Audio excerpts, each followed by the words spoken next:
Okay, so saya nak tanya satu benda. Tu BYB ke? Apa? Bag. Bag, ya, bag saya. Nak unboxing sikit boleh? Apa? Kita nak unboxing boleh? Unboxing bag, ya Allah. Yes. Ada banyak juga dekat dalam bag saya ni. Antaranya Masuk kat, bila buka dalam pun, ni diorang tidak beritahu saya.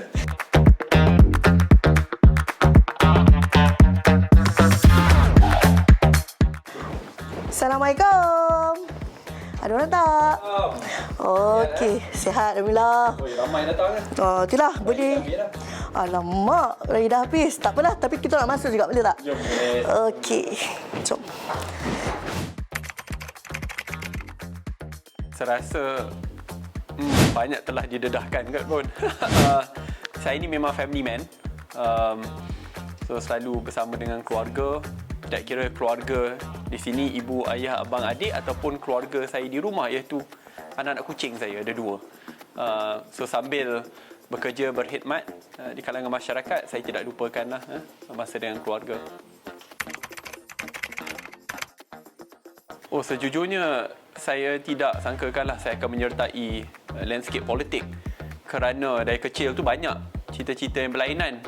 Ada dulu pernah nak jadi penyanyi tapi memang tidak berbakat. Ada yang nak jadi angkasawan, nak jadi pegawai tentera kerana dorongan atuk saya berkhidmat dalam tentera laut sampai ke persaraannya.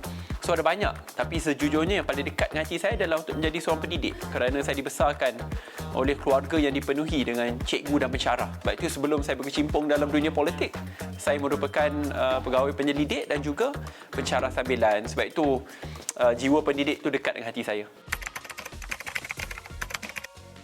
Bila saya ada masa lapang, memang saya akan pergi ke cyber cafe. Sekarang mungkin tiada keperluan untuk pergi cyber cafe kerana semua game dah ada kat smartphone kita, atau ada PS, atau ada PC dan yang lain lah. Tapi saya ingat lagi zaman keemasan di mana saya akan luangkan banyak masa dengan kawan-kawan, dengan abang adik untuk pergi ke cyber cafe, main Dota, Counter Strike, Command Conquer, General Zero Hour, Red Alert, name it lah. Adakah saya akan praktikkannya sekarang? Tidak, tetapi rindu jugalah zaman tersebut. Pilihan hidup yang memang mengubah hidup saya. Pertama sekali, pilihan saya untuk menyertai Maktab Tentera Diraja, atau dalam bahasa Inggerisnya di Royal Military College. Kedua adalah untuk berkecimpung dalam dunia perbahasan. Kenapa RMC itu? Kerana sebelum saya menyertai RMC, saya ini memang individu yang tidak berdisiplin, boleh panggil juga anak manja. Pandangan hidup saya agak berbeza. Saya tidak rajin, tidak berani untuk berfikiran di luar kotak. Dan RMC memang mengubah hidup saya. Sekolah tentera, hanya satu sekolah tentera. Dan di situlah pandangan hidup saya berubah. Di situlah mula saya ingin menyumbang jiwa dan raga saya ke atas pembangunan negara. It made me a much more patriotic person. Sebab itu saya memang nak masuk RMC kerana saya ikut jejak langkah atuk saya yang berkhidmat dalam TLDM daripada muda sampai dibesara. Dan saya ingat khidmat kepada negara ini adalah perkara yang wajib dihargai, and that is my calling in life. Jom mungkin paling dekat pejabat saya lah.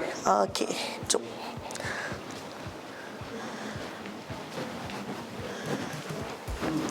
Boleh masuk ke ni? Boleh, tak ada masalah. Wow, banyaknya. Cuma saya ada disclaimer.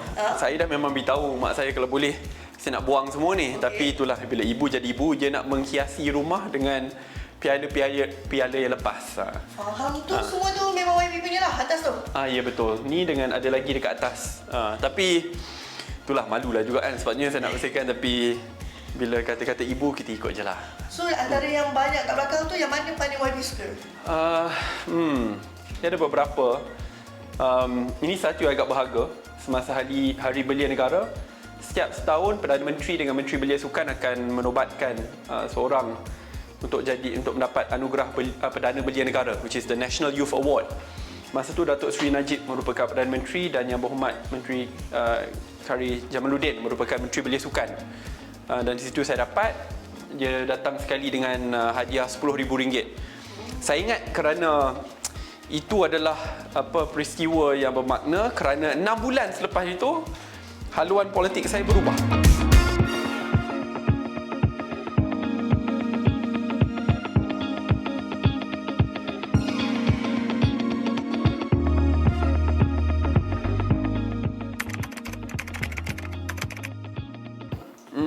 Saya rasa ni mungkin didikan daripada ibu saya. Ibu saya sebagai seorang cikgu sentiasa mendidik saya untuk bersuara kalau ada perkara yang tidak betul, untuk membantu mereka yang datang keluarga susah. Salah satu memori yang saya tidak akan lupakan, yang selalu saya ungkap dan kongsikan, adalah apabila saya balik sekolah, selalu saya akan ikut kereta mak saya sebab mak saya cikgu. Dan mak saya selalu akan berhenti ke stesen petrol Caltex, maksud tu yang dekat rumah Caltex. Bukan untuk isi minyak, tapi untuk berhenti kerana akan ada beberapa anak-anak selalu kat sana yang akan jual barang lah. Memang secara haram, tapi dia akan jual barang kat sana. Dan ibu saya akan panggil, tanya anak siapa, duduk mana, dan akan bertutur dengannya dalam bahasa Inggeris. Dan jikalau individu tersebut tidak ada keyakinan diri, tak boleh jawab dengan baik, tak boleh bertutur dalam bahasa Inggeris dengan baik, ibu saya tahu ini datang keluarga susah, dia terus akan masukkan ke dalam kelas tuitionnya secara percuma dan ajar.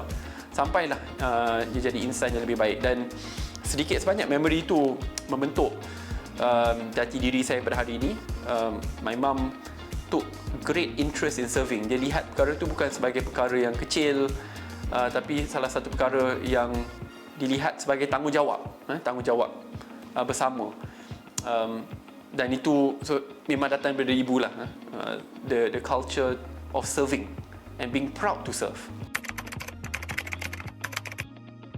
Pada peringkat awal nak pujuk ibu bapa tu memang tidak mudah. Nak bila dimaklumkan bahawa beasiswa tu jumlahnya dah nak 500,000 juta ringgit Malaysia. Tapi itulah, saya agak bernasib baik juga ada ibu bapa yang sangat menghormati pandangan saya, yang sentiasa bersama dengan saya susah dan senang. Dan apabila dia senang, apabila dia faham, lebih mudahlah untuk saya melalui pelbagai jenis rintangan dan cabaran. Dan sejujurnya pada masa tersebut, saya rasa kerana ugutan itu bukan saja ke atas diri saya, tetapi ibu bapa, abang adik saya juga tempias ugutan tersebut. Sebab itulah ia lebih membakar semangat kami untuk melawan, tidak takut, tidak tunduk. Kerana bagi keluarga saya, lagi diugut, lagi kita lawan. Sejujurnya kalau pada masa tersebut ugutan itu tiada, InsyaAllah saya mungkin dah ambil jalannya berlainan, dah pergi ke Oxford. Tapi itulah, God works in miraculous ways.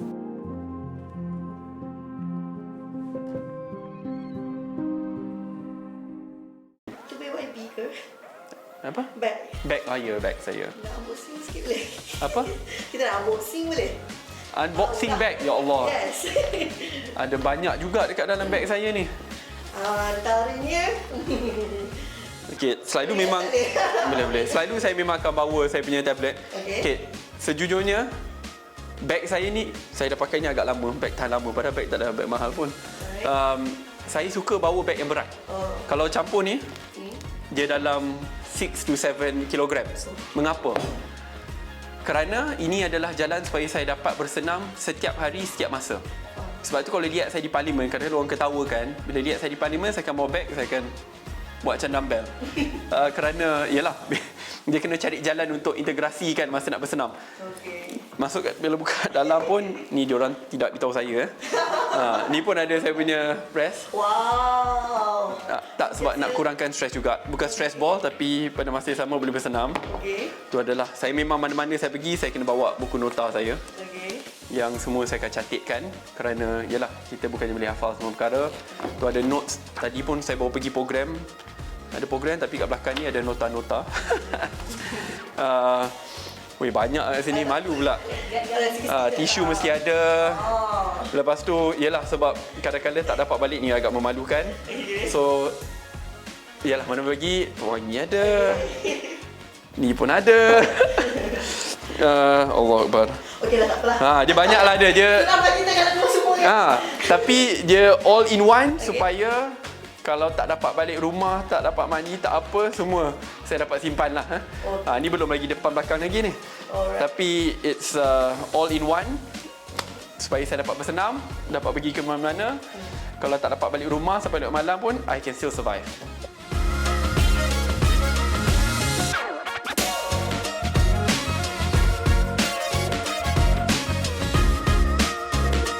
Okey, so tadi kita ada kata nak main game kan? So kat sini ada 5 envelope. So YB kena pilih 3. Okey. Tiga. Yep. Ada duit raya kat dalam. Tak ada. Soalan ada game je. Tiga. Tu. Ui. Okey. Dua. Alright. Tiga. Oh. Okey. Okey. Saya nak buat apa tiga ni? Maxi baca. Game yang pertama. Kita ambil yang pertama. Last. Okey, tak apa. Kita ambil warna merah dulu Main teka-teki. Teka-teki. Baby kita jawab 3 soalan. Tiga soalan teka-teki. Yep. Kalau tak kita denda. Denda next episode nanti bila-bila. Okey, soalan yang pertama. Kapal terbang kalau jatuh, dia masuk mana? Kapal terbang kalau jatuh dia masuk mana? Masuk airport. Tak. Kapal terbang kalau jatuh, jatuh ke awan. Tak. Kapal terbang jatuh masuk mana?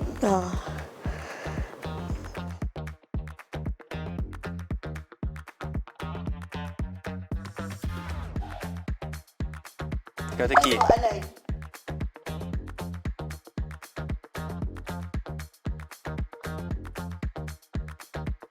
Dalam banyak-banyak mi, mi apa yang orang paling menyampah?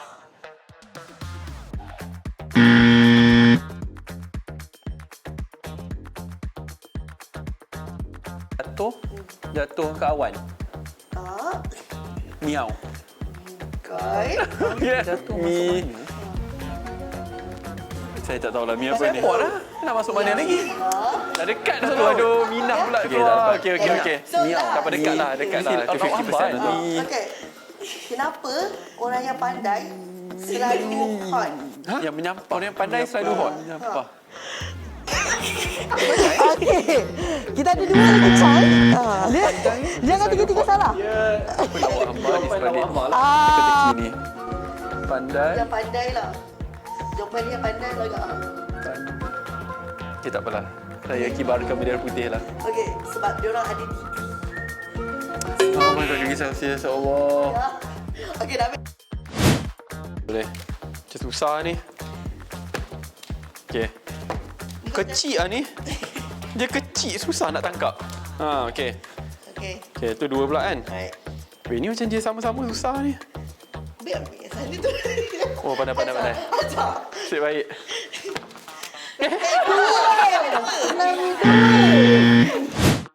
Bro, nama siapa? Faiz. Okey, Faiz. Relax, Faiz. Relax. Tahu tak kau megang wifi tau. Susah. Kau kena bagi wifi. Mana ni? Dia tak ada. Okey, kita geng kidal lah. Geng kidal okey Okey. Oh ni. Okey. 3, 2, 1, okey. Ini Faiz sengaja ni, dia tak nak push ni. Dia tak nak push ni.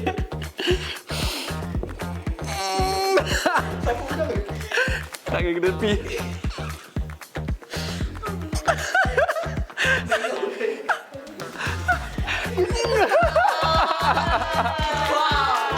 Abang lagi bawah.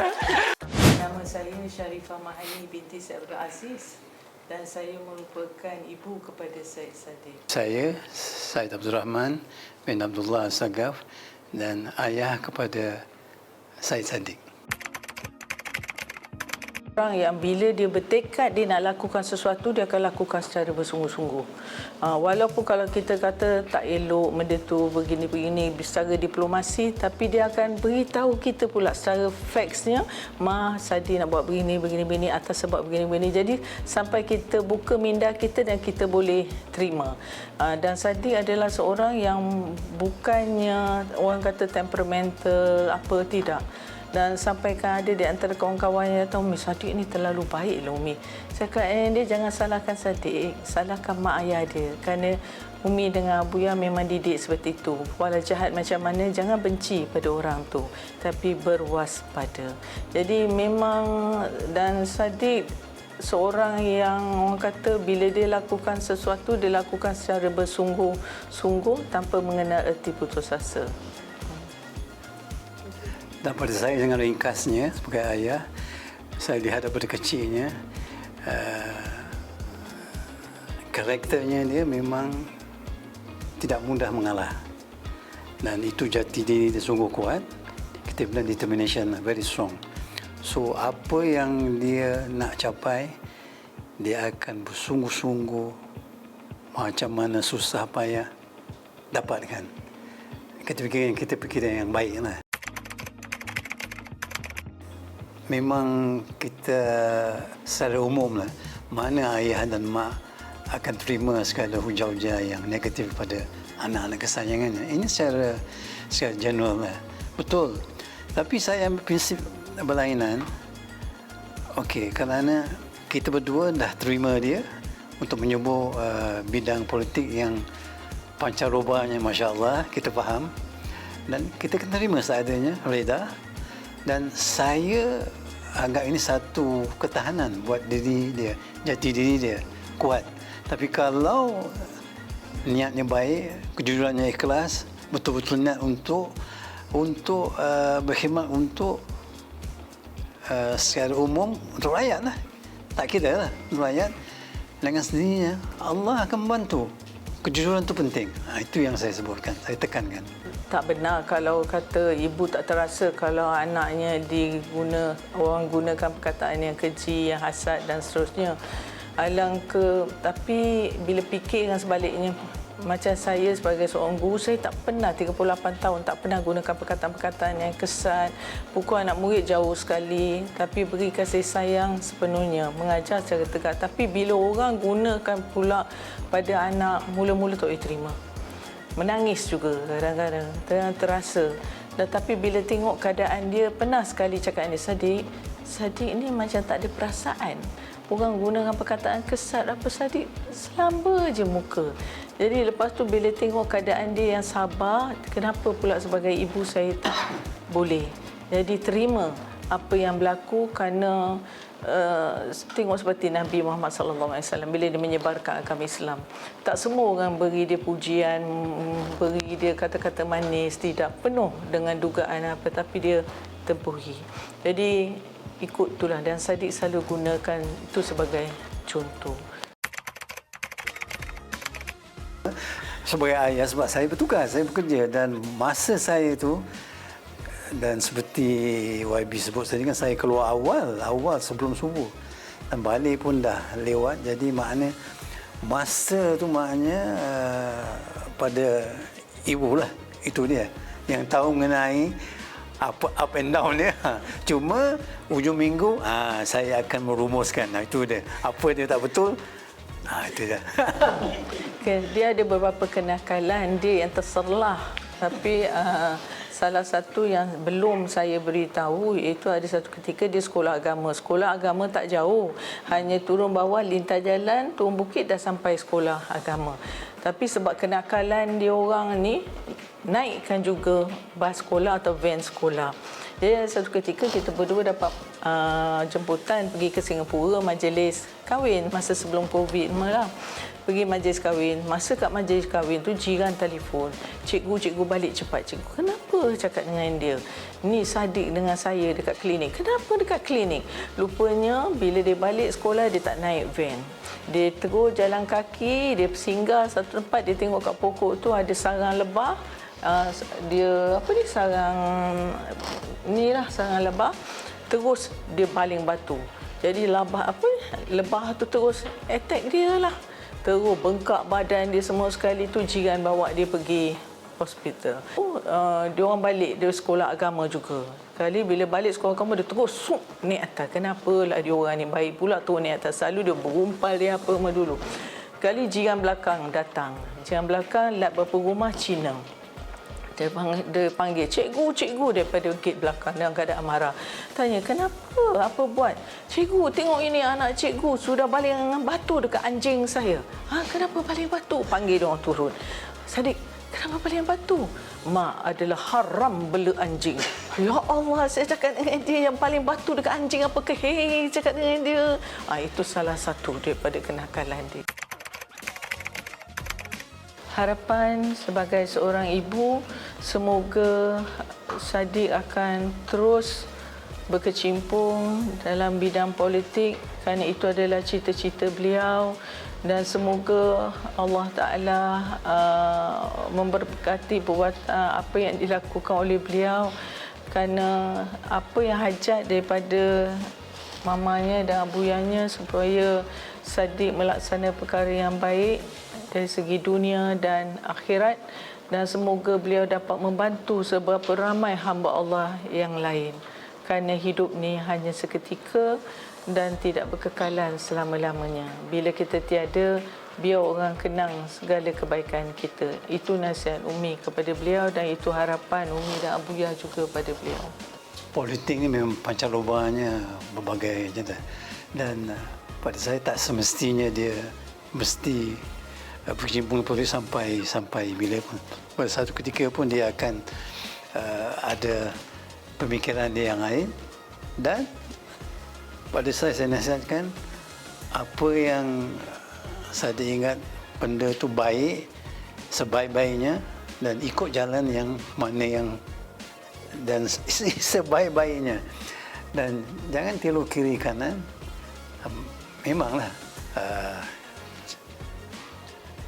musuh tu sekeliling, tak semesti dalam politik pun, dalam kita sama-sama pun ada, dan sikap cemburu tu memang ada pada manusia, tapi kita tak boleh elakkan semua. Cuma selalu kita jangan menundung jari pada siapa yang salah. Ingat diri kita dulu, dan insya-Allah Allah akan lihat kejujuran kita, selamat kita dunia akhirat. Itu saja saya cakap. Itu saja.